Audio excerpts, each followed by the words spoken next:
अयं व्यासेन ग्रथितां पुराणमुनिना मध्ये महाभारतम् अद्वैतमृतवर्षिणीं भगवतीमष्टादशाध्यायिनी आम त्वामनुसन्धाने भगवद्गीते भवद्वेषिणे नमो अस्तु ते व्यास विशाल बुद्धे कुल अरविंद आयत पत्र नेत्र येन तव्या भारत तैलपूर्णः प्रज्वलितो ज्ञानमय प्रदीपः परपान्न पारिजाताय तोत्र वेत्र एकपानये ज्ञान मुद्राय कृष्णाय गीता अमृत दुहे नमः सर्वोपनिषदो गावो दोग्धा गोपाल नंदना पार्थो वत्सा सुधीर भोगता दुग्धम गीता अमृतम महत वसुदेव सुतम देवम कंस चानूरमर्दनम देवकी परमानंदम कृष्णम वंदन वंदे जगद्गुरुम भीष्म द्रोण तटा जयद्रथ चला गांधार नीलोत्पला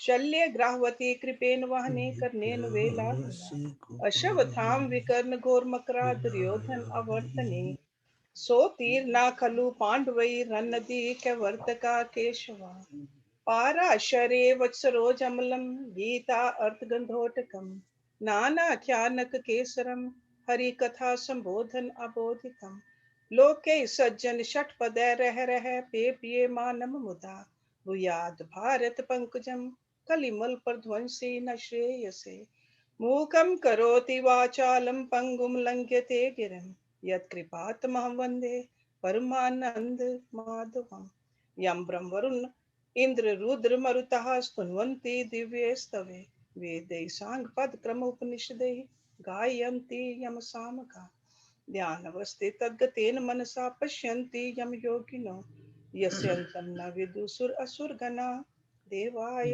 तस्मै नमः. Let's go back a couple of verses where Lord Krishna says, do share this knowledge with others. But he says, not to those people who don't respect it, who don't practice austerities. So this is verse number 67. This is never to be spoken by you to one who is devoid of austerities or devotion. And we know what devotion is, love for God. Not to one who does not render service, seva. Not to one who desires not to listen. Not to one who cavils at me. Okay, so there are some conditions in the sense that otherwise you will get discouraged if you start because you like it and you want to spread it, and other people they really don't appreciate it. Okay, then there will be friction in your own mind. So he says, don't do that. But now in 68 he says, this is like a consequence of properly preaching the message of Bhagavad Gita. He says, he who with supreme devotion to me will teach this supreme secret to my devotees shall doubtlessly come to me. Because goal is to become one with God. So this is one way. Very clear way. So it's like with the supreme devotion to me. So teachers should love God also. Teach the students who love God also. This is profound knowledge. Okay. Then he says, nor is there any among men who does dearer service to me, nor shall there be another on earth dearer to me than he. He means who does this service, who spreads the message of Lord Krishna. He says that person is so dear to me. Then he says, and he who will study this sacred dialogue of ours, by him I shall have been worshipped by the sacrifice of wisdom. Such is my conviction. So this is the last verse we did last week. So the person who studies also. So we are all studying. So he says, very dear to me. And he says, this is my conviction. Okay. So any question so far? Otherwise, we'll start with the next verse. Because everybody cannot study. Everybody cannot teach. Everybody cannot study either. Because not everyone has the intellect to comprehend the deep imports of the dialogue between Shri Krishna and Arjuna. So if somebody is not that intelligent, what are they supposed to do? In this verse, he says, people, if they merely hear with the faith, they cannot understand the deep philosophy, but they just hear it. But faith, though, they will also benefit. Faith. Okay? With the faith, love has to be there. You cannot have a faith without love. So let's look at this verse, number 71. Shraddhavan anusuyya cha shrinuyat api yanara sa api muktaha shubhan lokan prapniyat punya karma nam. Shraddhavan, full of faith. Anusuyya, free from malice, without any envy. Cha means and, shrinuyat, listen or hear. Api also, ya means who, nara, a man, a person. Second line, sa means he, api also, muktaha, liberated. Shubhan, auspicious. Lokan, the worlds. Prapnuyat, shall obtain. Punya karmanam, of those righteous deeds, pious deeds. The person also who hears this, full of faith and free from malice, he too, liberated, shall attain to the happy worlds of those righteous deeds. So he'll move towards the upper worlds also, the better place also. So study of Gita is definitely, you got to study with a, sit down, study, try to understand what Lord Krishna is saying. But just listening alone, somebody else is teaching you, you just listen alone. The Gita discourses hope to gather a large dividend of joy and perfection. That's what will happen. Let's look at these two words over here. Shraddhavan. Shraddhavan, the person with the full faith. We have talked about Shraddha many times before also, but let me just revisit again. So it's a Sanskrit word. When we say Shraddha and when we just say faith, this translation does not bring the actual meaning of Shraddha, this English translation. So that's why I would like to give you this definition again. That faculty in the human intellect which gives it the capacity to dive deep into and discover the subtler meanings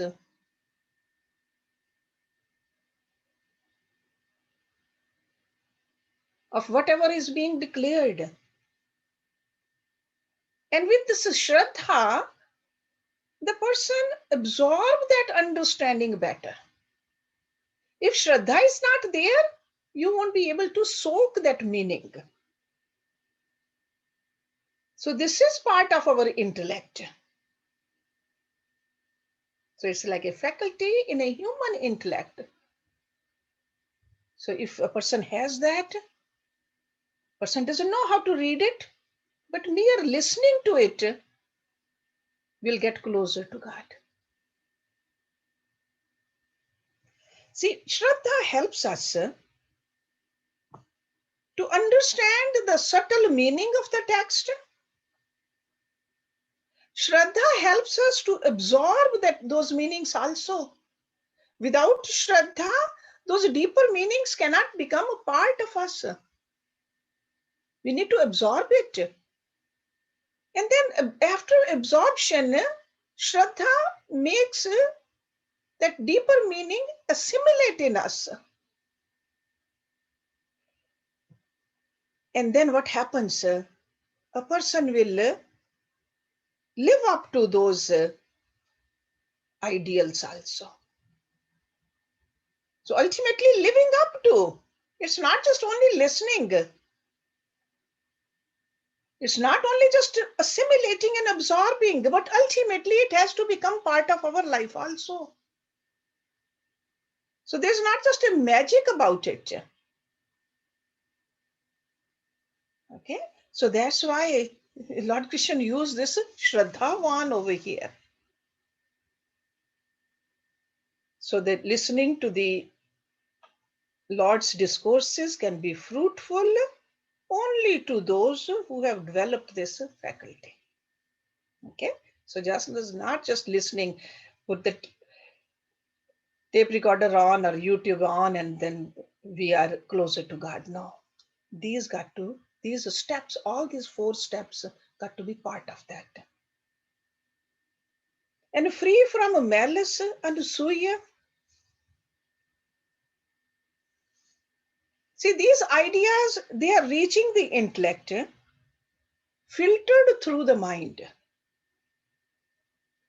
But if the mind, see, malice is contained in the mind. If the mind contains any malice towards the very philosophy or the philosopher, then the goal which he is indicating, a person is not going to achieve. This philosophy, if it's not appealing to the intellect of the listener, you are just merely listening and then you are not really making any adjustments in your own personality. It's not going to make any difference at all. So a person who has attentively listened to the Gita, who has intellectually absorbed and assimilated the knowledge, Lord Krishna is saying, he too gets liberated from the present state of confusion, present state of sorrows, entanglements, and bondages. Okay, so this Shraddhavan and Anasuya, those are the key words in this verse.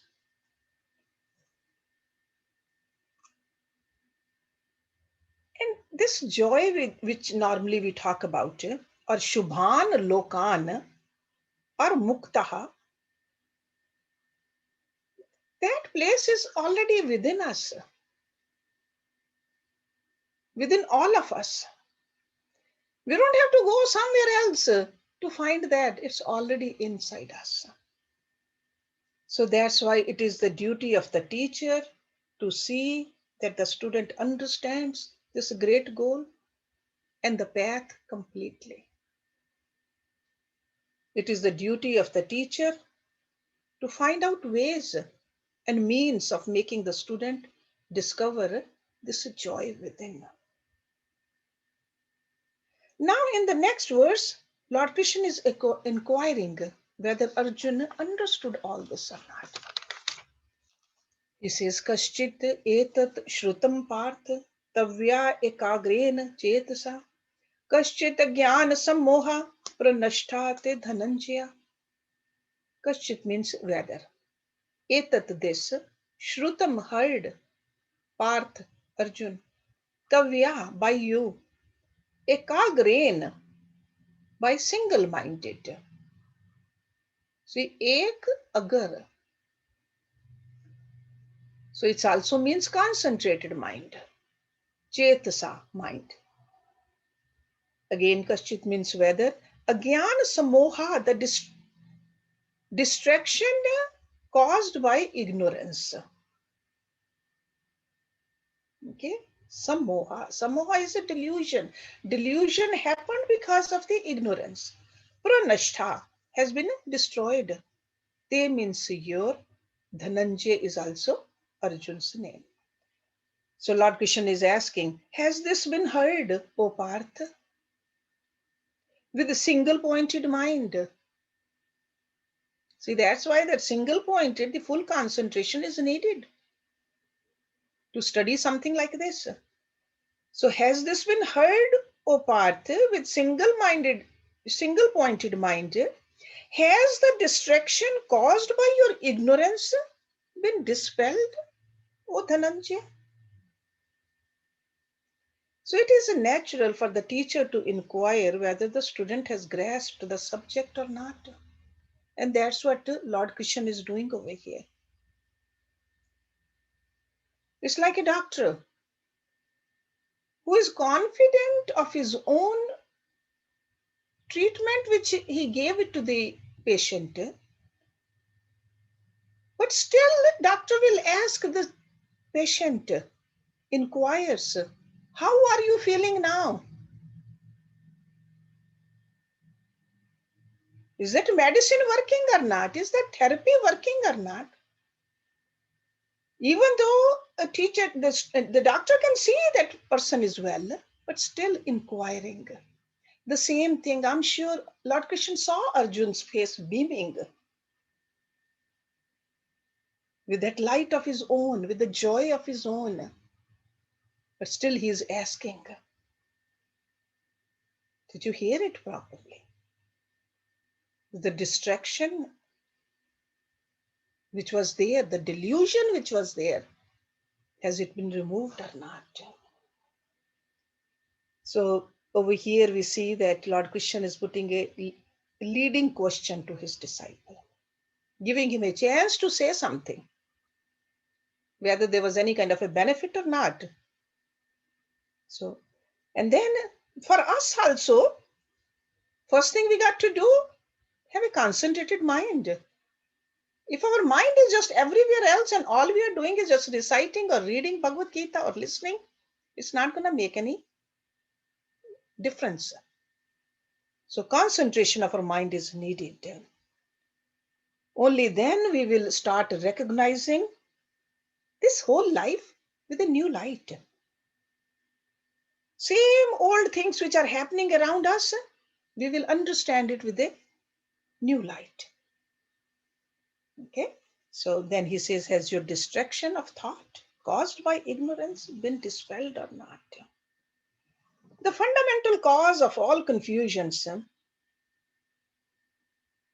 whether it was Arjun's or whether ours, is a non-apprehension of the reality. Non-apprehension. That's what's called agyan, ignorance. When this ignorance is removed by knowledge, gyan, the byproduct of that is, sure, there's a light. You see it more clearly. And this is what Lord Krishna is asking. So now in the next verse, Arjun is confessing that his confusion has been ended. Arjun said, Nashtaha moha samriti labdaha tvat prasadat meya achyut sthita asmi gat sandeha karishye vachnam tav. Nashtaha, destroyed. Moha, delusion. Samriti, memory. Labdha, has been gained. Tvat prasadat, through your grace. Maya, by me. Achyut, that's a Lord Krishna. Sthita, firm. Asmi, I am. Gata sandeha, free from doubts. Karishye, I will do. Vachanam, word. Tav, your. Destroyed is my delusion. As I have now gained my memory, the knowledge, through your grace, O Achyut, I am firm, my doubts are gone, I will do according to your word. And what was Lord Krishna's word? Do your duty.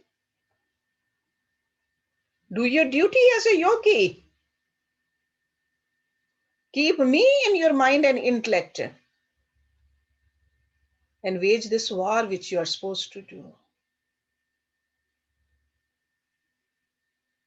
But Arjun over here, he is saying it was not just your lecture, but your grace that dispelled my ignorance. So he is acknowledging his Guru's grace also. Tavat prasadat.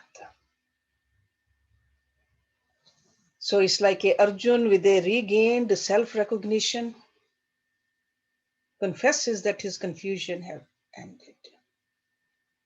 Because we've been talking about that Arjun waged many wars. He always knew that as a kshatriya, as a warrior, as a prince, he is supposed to protect others.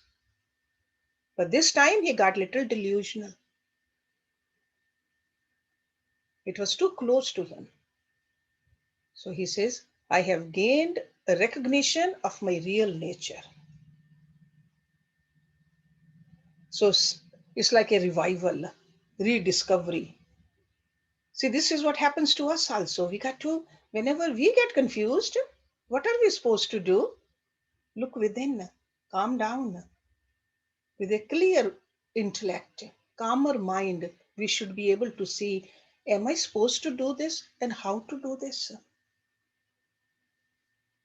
Because normally confusions are the one which really make our mind foggy. And mind just, if mind is shaking, doubts, despairs, dejections, hesitations, fears, weaknesses, they all come. And when he says Gata Sandeha, that means they have all left him. All the agitations, all the confusions, they are gone. So with such a revived personality, when Arjun is re-evaluating the situation, he finds no difficulty at all in discovering what exactly his duty is. And that's why very openly over here he is declaring, I will do according to your word. That means he will no more listen to the whisperings of his lower mind, misguided mind. He will not listen to that anymore. So it's like a surrendering to the higher intellect. And he is declaring confidently and with faith, I shall do thy bidding. So now this is the end of the conversation between Lord Krishna and Arjun. This is all Arjun said. I will do. That's all. There was nothing else needed to be said. But now, Rishi Vyas is taking our mind again back to Sanjay. Because Sanjay is the one who's watching all this, listening to the whole thing, and he is sitting far away in the kingdom, in the palace, and narrating the whole thing to the blind king. So last few verses are spoken by Sanjay. Let's see, number 74. Iti aham vasudevasya parthasya cha mahatmana samvadam imam ashrosham adbhutam rom harshanam. Iti means thus, aham I, vasudevasya, of Vasudev, that's Lord Krishna, parthasya, of Parth, Arjun, cha means and, mahatmana, high souled, samvadam, dialogue, imam, this, ashrosham, I have heard, adbhutam, wonderful, rom harshanam, which caused the hair to stand on end like goosebumps. Thus have I heard this wonderful dialogue between Vasudev and the high-souled Parth, which causes the hair to stand on end.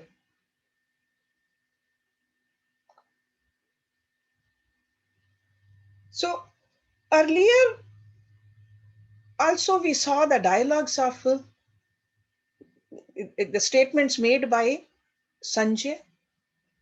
But now again, he is telling us this 18 chapters long Gita is a portion of Mahabharata. And this particular portion is called Bhisham Parva. Gita is in the Bhisham Parva. If you ever get a chance to look at the whole Mahabharata, Bhisham Parva. Parva means that section. Okay. So these closing verses over here, they really take our mind that, hey, these verses are telling us that, hey, this doesn't end here. This is part of the big scripture. Okay, so this is a style of Vyasji. So he made use of these verses for this purpose, like connecting it with the Mahabharata. So he says, I heard this dialogue between Vasudev and a high-souled Arjuna.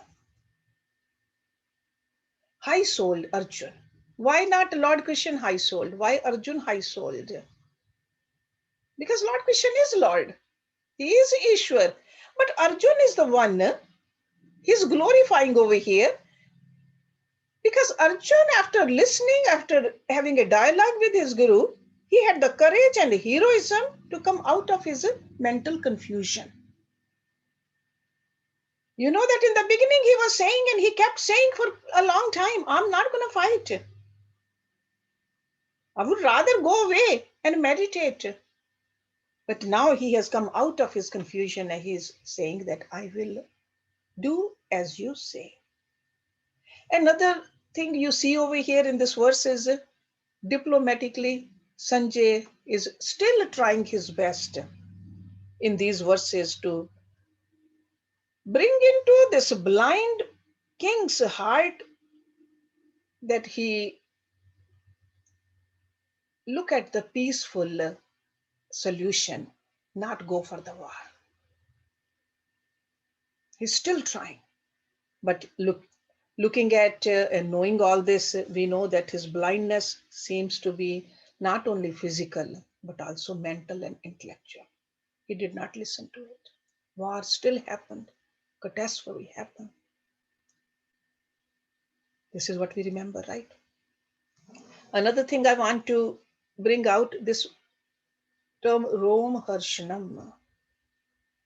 There are 8 symptoms of devotional ecstasy. And this is what we see over here. After looking at Lord Krishna, after listening to Lord Krishna, he knew it's God and he is in ecstasy. Okay? Goosebumps, when you have the goosebumps. There are 8 symptoms of the devotional ecstasy. Some people, they just become stiff, satamb, can't even move their bodies.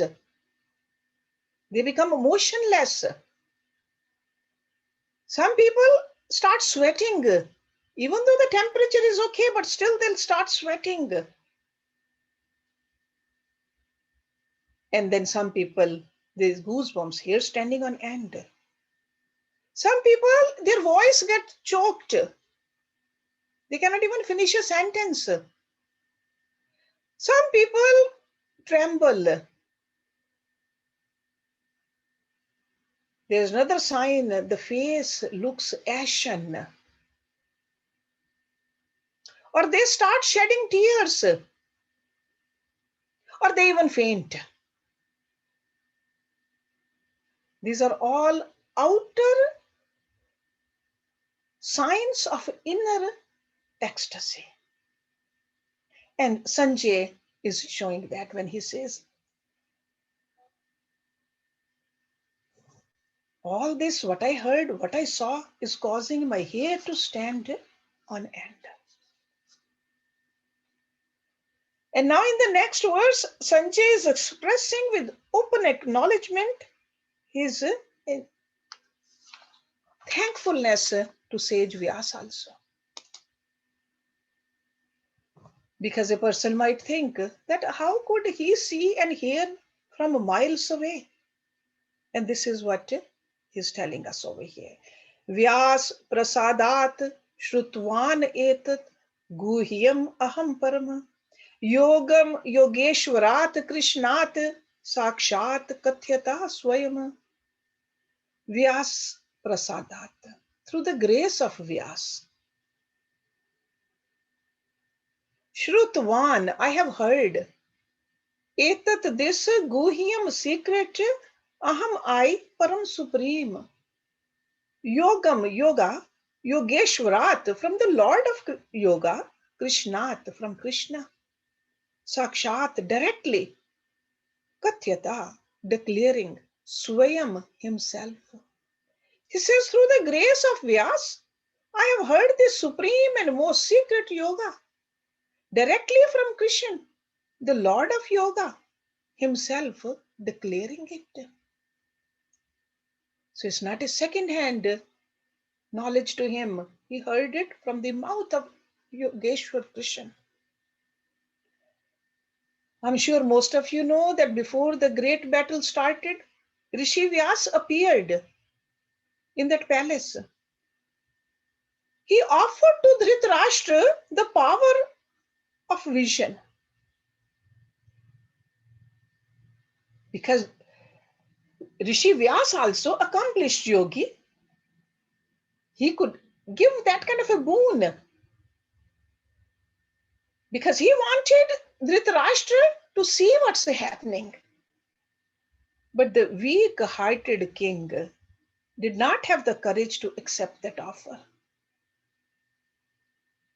And that's why King Dhritarashtra is the one who suggested that this power could be given to Sanjay.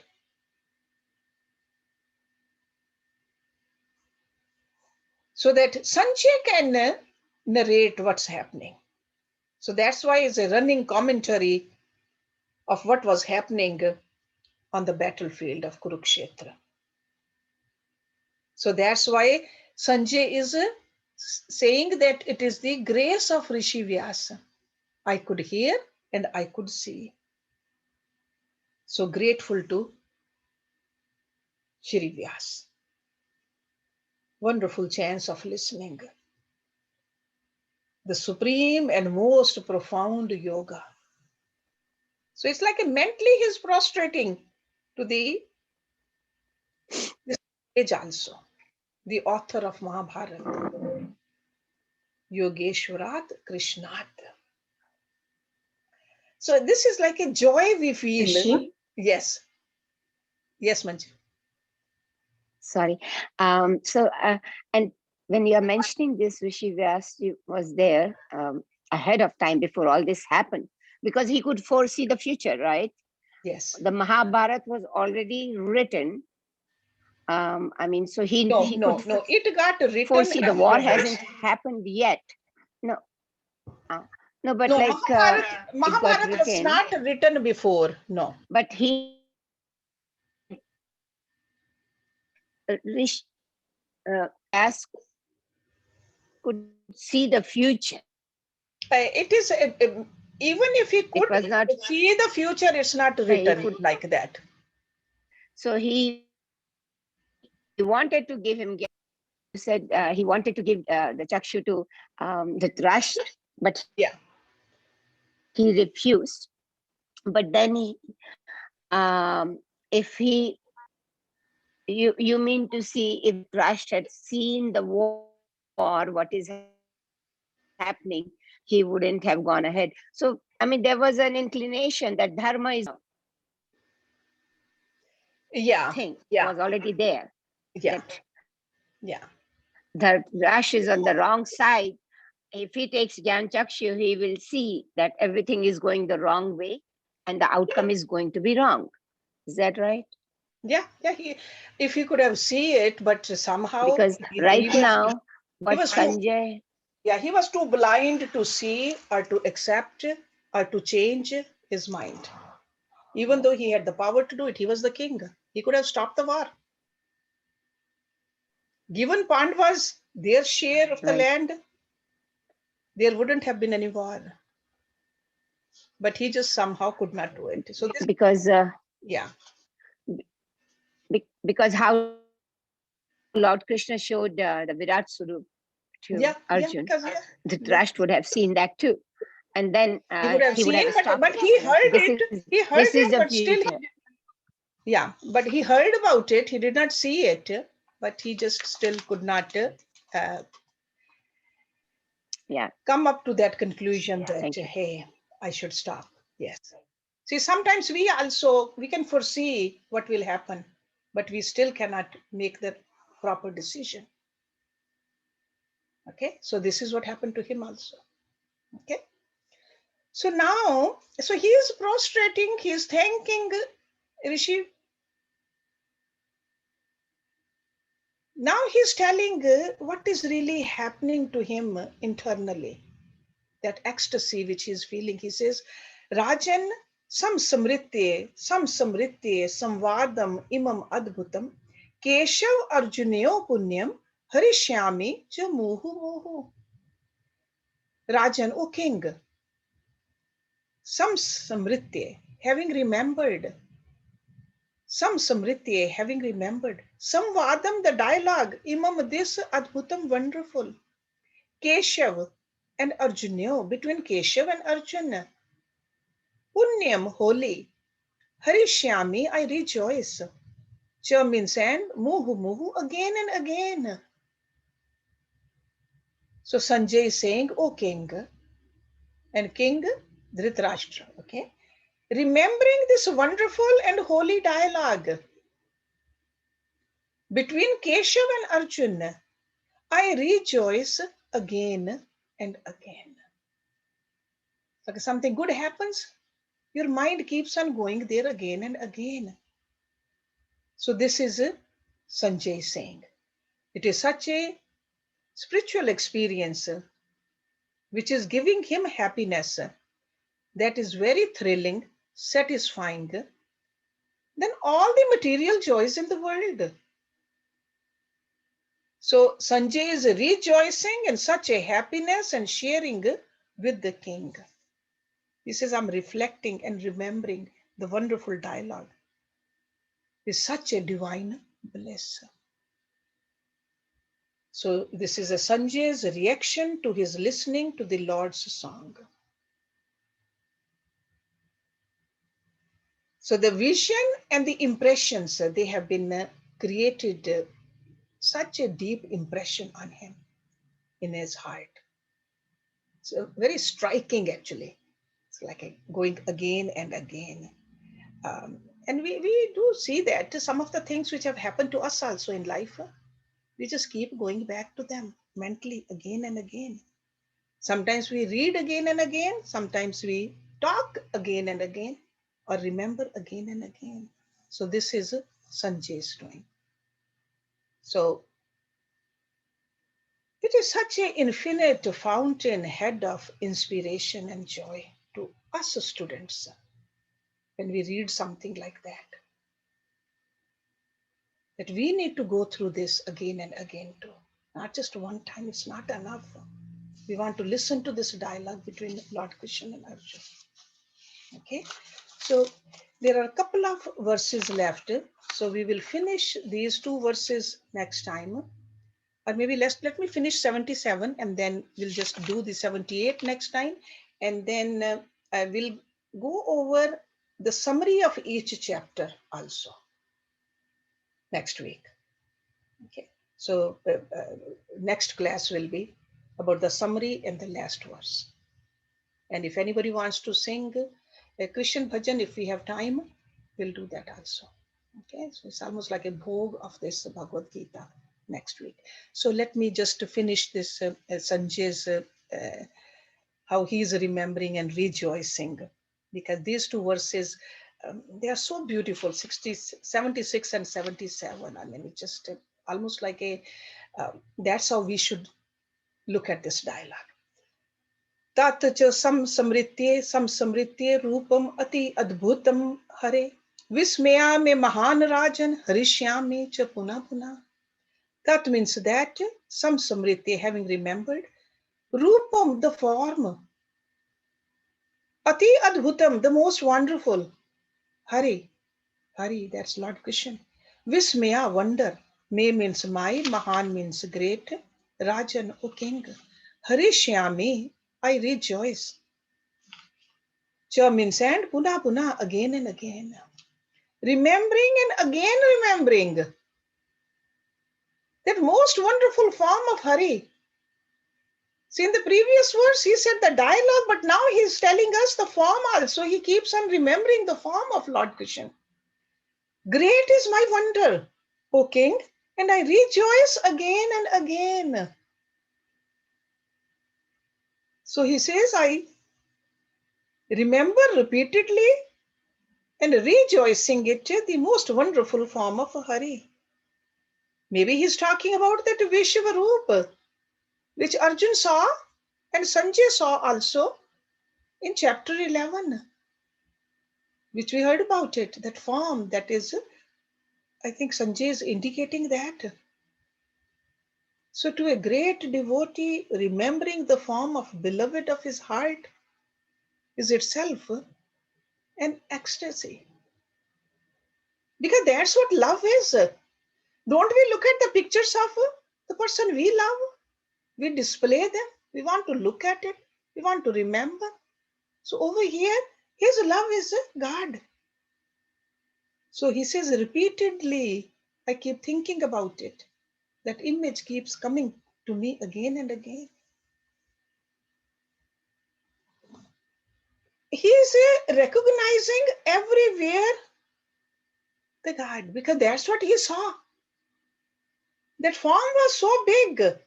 There was no beginning, no end, no middle. That's what he saw. And his heart as a devotee is dancing with joy. And that's what we see, that's what we read, that's what we feel in these words. This is like an intoxication of love. With this kind of a love, a person, a devotee gets transported into a different place. It's such a sense of inspired fulfillment. And through these verses, we have to feel this and, and go to that place where we feel this ecstasy too and love also. Okay? So when he says puna puna, again and again. So instead of again and again finding the joy in this material world, again and again look for that love for God, which is our ultimate goal. So this is what Rishi Vyas is telling us through the words of Sanjay and Arjun also. We see both of them the same way, totally intoxicated in the love of God. Okay, so I'm leaving the last verse, concluding verse of Bhagavad Gita for next week. So, because it will take some time to explain that, and then we'll go through the summary of the chapter by chapter. Okay. Om Purnamada Purnamidam Purnat Purnamudachyate Purnase Purnamadaya Purnameva Vasheshyate Om Shanti Shanti Shanti Om. I